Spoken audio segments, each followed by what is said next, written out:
Hello and welcome to the May 2014 Kula Yoga Shala teacher feature interview. This month we are hanging out on the deck with the new sail shades. Hope you don't get nauseous. Check those out. With Marianne Baum. And Marianne teaches 3 classes here at Kula. 2 classes on Tuesday. Tuesday at 1 p.m. is mind, body, breath practice. On Tuesday at 4 p.m. she teaches a really cool class called Parents Time Out, and it coincides with the kids 4 to 8 year old class from 4 to 4:45. So if you have little ones and you want to take them to yoga and need a quick little yoga hit for yourself, then she's offering that class during the same time. And then Friday 1 p.m. gentle yoga. Awesome. Thank you so much for doing this, Marianne. And thought maybe we could start just giving people a sense of your background and kind of what yoga is all about for you. Well, the purpose of yoga is yoga. I found it out tonight in a wonderful class with Scott Feinberg.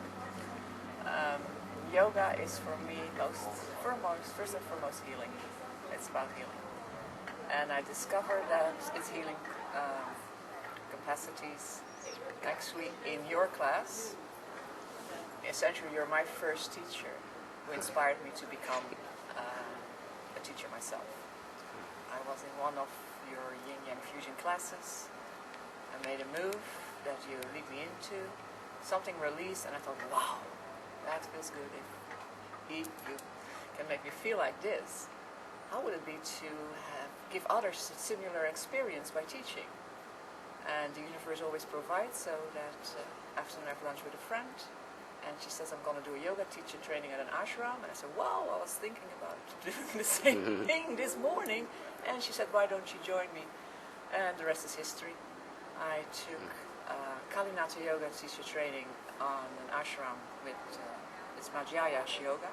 It's yoga at first, it's a tantric yoga. It's a lot of movements I wasn't familiar with, and I was just a year in practice. And there was a lot of resentment, but overcoming that is also part of yoga.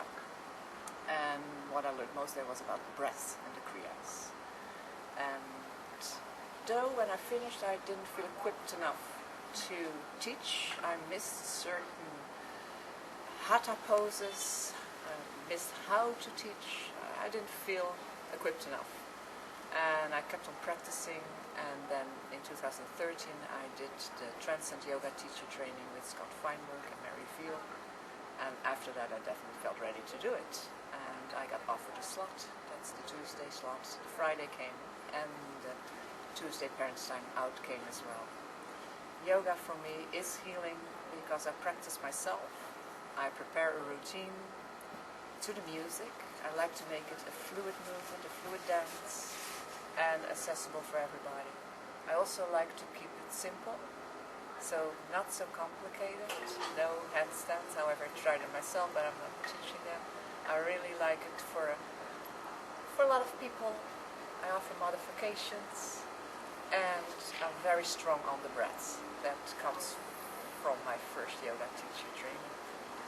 So the different classes, though, they're all a little different from each other. Could you give a little description of each in terms of where their variations are? I know you just did a little bit of an overview of them, but like for example, mind, body, breath. I don't know how different people interpret that. So yes, I think mind, body, breath is different with the teacher.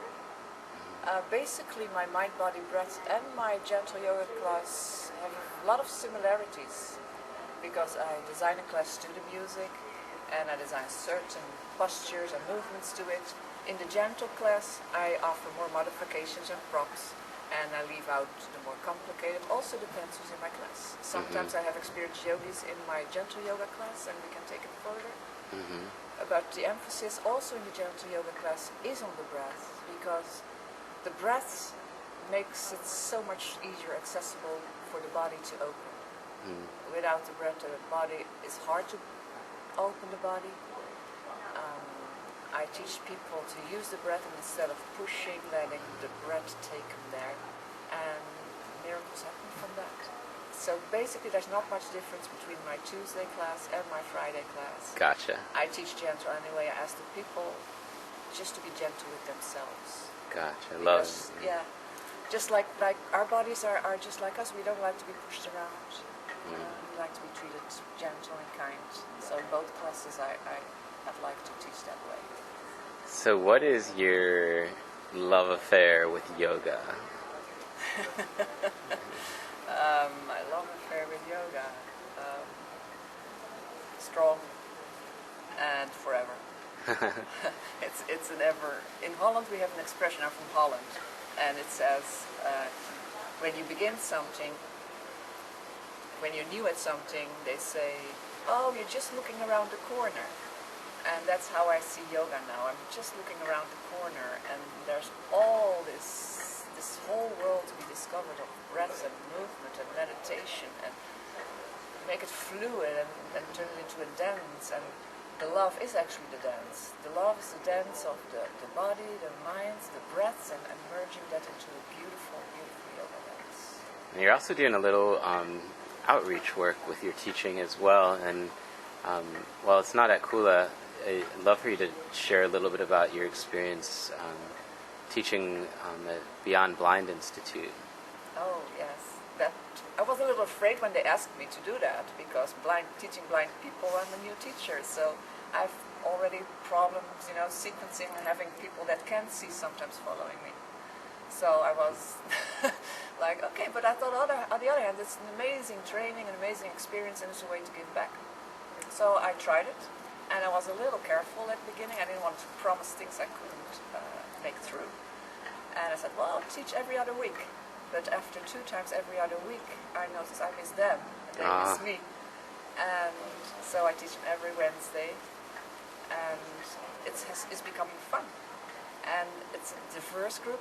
The youngest girl is 21, the oldest is in his early 90s. I teach from chairs, sometimes they go up, and we're just having a lot of fun. What I need is these people help me to overcome the fear of touching and adjusting. I reach out to them. They love to be touched and adjusted. They teach me how to cue right on. If I don't do it right on, you notice right away. Right.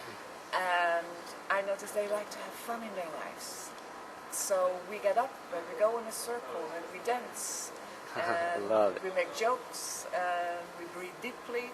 And it's after I teach that class, I'm lifted up. So that shows me how beautiful karma yoga can be.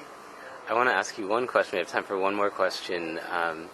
If you had to take a guess of one thing that the people that are doing yoga without their eyesight could teach to the people that are doing yoga with eyesight, what would that be?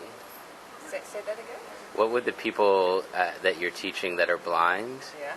have to teach the people that can see about yoga? I think their senses are more sharpened because their eyes are limited, so they feel. And they feel when the teacher has a love for the teaching and for the people. So I think blind people can teach people that can see, first of all, to appreciate that you have sight. So everything you see is a blessing for your eyes. And second of all, when you close your eyes and you're like them, send out your sensors, heighten your senses, and just feel the vibrations of the love coming. They can teach us how to feel. So beautiful. Thank you so much. You're welcome. It was fun, but the mosquitoes are not. I know. I feel them too.